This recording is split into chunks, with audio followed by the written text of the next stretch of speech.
Now, I want to get busy on the first couple of subjects for today. Everybody that's okay, say I'm okay.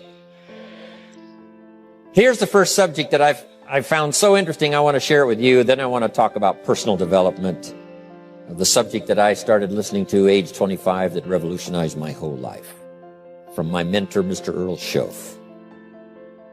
Here's an interesting subject. Just jot it down now. It's called Enlightened Self-Interest.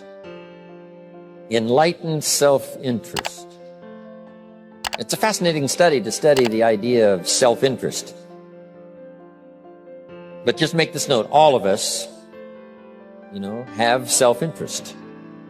The key is for it to be enlightened so that everybody wins and no one loses.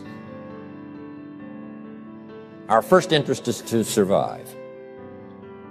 What does it take to survive? Our second interest is to succeed. What does it take to succeed? What does it take for me personally to survive and to succeed? Can I legitimately be interested enough in the things that help me both succeed and survive? And here's what I discovered. The answer is yes. It's possible to exercise self-interest, but to do it in such a way that no one loses, everyone benefits. Key phrase. Life was not designed to give us what we need. Life was designed to give us what we deserve. We do not reap a harvest in the fall because we need it. We reap a harvest in the fall because we deserve it. Not necessarily from a moral standpoint. Of course, there are some moral laws as well, spiritual and moral laws. But just the basic laws that simply say if you wish to reap, you must plant. So jot this down. Reaping is reserved for the planters. And the reason they reap is because they deserve it. They're the planters. They deserve to reap. Interesting Bible phrase that says, if you keep knocking, you'll find open doors. Good phrase to jot down. If you keep knocking, you'll find open doors. Doors of opportunity. Doors of a chance to meet someone. Doors open for association. Doors open to find someone special. Doors open to find a unique business colleague. If you keep knocking, the phrase says, doors of opportunity are open to those who continually knock. So we don't find open doors of opportunity because we need them. We find them because we deserve them. Only those who knock deserve to find an open door. But the promise is, if you continually knock, you'll find doors of opportunity. It says, if you search, you will find. So make the note, it's good. Finding is reserved for the searchers because they deserve it. Now, at first they may have needed it, but they now know that just needing it is not sufficient. But if they need it, now they must qualify for it. The reason why you're going to be blessed with good ideas this weekend is because you've come searching. You've gotten on an airplane to come searching. Got in your automobile to come searching. You got here searching. Now you're ready to receive. And for those who search, they will find answers. They will find plans, imagination to stir yourself into action for future benefit. So if you search, to find a good idea, you must go looking, go searching. You've got to go to church. You've got to go to class. You've got to go to the seminar. You've got to go to the library. You've got to go to the books if you wish to find. Rarely does a good idea interrupt you. Rarely. But if you will search, you will find. So we get not what we need, but we get what we deserve. It says if you ask, someone has an answer. If you keep asking, the answers belong to you, because by virtue of asking, you have qualified. So we don't get what we need, we get what we deserve.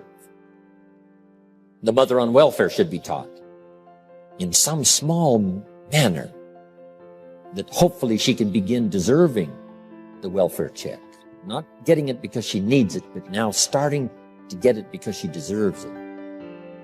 If the welfare worker says to Mary, Mary, I brought a bucket of paint and a paintbrush, and the next time I come, if the door is painted and the fence here in front is painted, I give you the check for $450. Not that painting the door and painting the fence is worth $450. It's not worth that much, but it is the beginning of the process. So make that note. I want to begin the process of deserving. What would that be? What process should I begin engaging in to deserve good health, to deserve a good relationship, to deserve prosperity, to deserve an enterprise, to deserve the opportunity to build a city? What must I do to begin the process of deserving?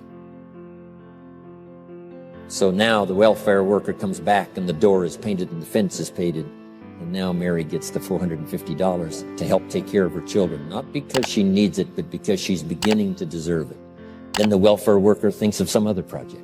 She said, Mary, if these weeds are gone and this little garden is cultivated, when I come back, now that the door is painted and the fence is painted, if the weeds are gone and this little garden is cultivated, you get the $450. And step by step, a new life is emerging, learning the process of deserving it, not just needing. We teach our children at home, right? Child says, I need $10. So that language doesn't work here. There's plenty of money here, and the vaults are full. But to say I need $10 is not how you open the vault. So the child says what? Wow, how can I get that $10 that I need? So here's what they learn to say. How could I earn $10? Now the vault opens up. Now the money starts to flow. How could I earn $10? What could I do to earn the money? Not to get the money because you need it. Maybe you need the money. That's, all of us have needs. But here the key is to figure out how to open the vault, how to open the bank, how to open this unbelievable flow of resources to come our way. And here's the key: to deserve it, not to need it. You can't walk out to the field and say to the field, I need a crop. Here's what the field says. Here's what the ground says. Who is this clown that brings me his need but brings me no seed? So jot that down. Take your seed to the marketplace, not your need.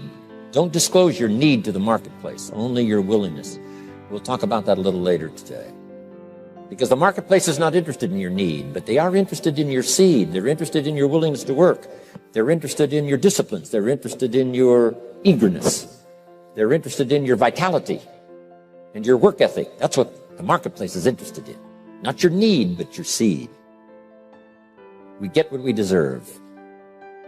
Old Testament God says, if you'll move toward me, I'll move toward you. See, that's how you get those occasions to meet God. You must make the move. God could say, you don't move, I don't move. You say, well, that's arbitrary. Well, when you're God, you can make it that way. So, the law says if you wish to receive, now let's talk about enlightened self-interest. If you wish to receive, and we would call the wish to receive self-interest. But if it's enlightened self-interest, here's what it says. I understand that in order to receive, I must give. Receiving is reserved for those who give. Receiving is not reserved for those who need it. It's reserved for those who deserve it. We deserve the receiving by giving. In fact, there's an extraordinary phrase in this little context, and here's what it says. It's better to give than it is to receive. Now, the uneducated person would find that difficult to ponder. Why would it be better to give than it is to receive? So let me give you one of the better phrases for the day. Here it is. Giving starts the receiving process. So, of course, it's better give than it is to receive. How much receiving do you wish? You must start the giving process. For me to receive my additional fortunes for the future, not necessarily for the money, because I don't need the money. I take the money, but I don't need the money.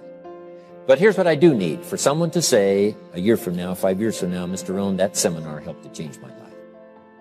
And for whatever reason, I was brought here to this place for this time. And later someone says that. See, to receive that kind of thanks, it's unbelievable. Here's what you cannot buy. That kind of thanks. You can't buy it with money. You have to earn it. Now let's expand a little further now. That it's called the law of riches and wealth. In our own self-interest, if we wish to be rich and wealthy and prosperous and healthy and all the valuable things we can think of for the human experience, how could we get there? It's understanding the law of enlightened self-interest and the law of deserving. The question was asked in the Bible, how can we be great? What is the key to greatness? Great wealth, great return, great accolades, trophies to put on the mantle above the fireplace. How can we get great respect, great riches, great abundance for ourselves? How can we get that? And the answer was given, and here was the answer. Find a way to serve. Find a way to serve the many. So I paraphrase it to read this. Service to many leads to greatness. Service to many leads to greatness. Someone says, well, about the best I can do is take care of myself. That's okay. Self-care, has its own reward, but it's very limited.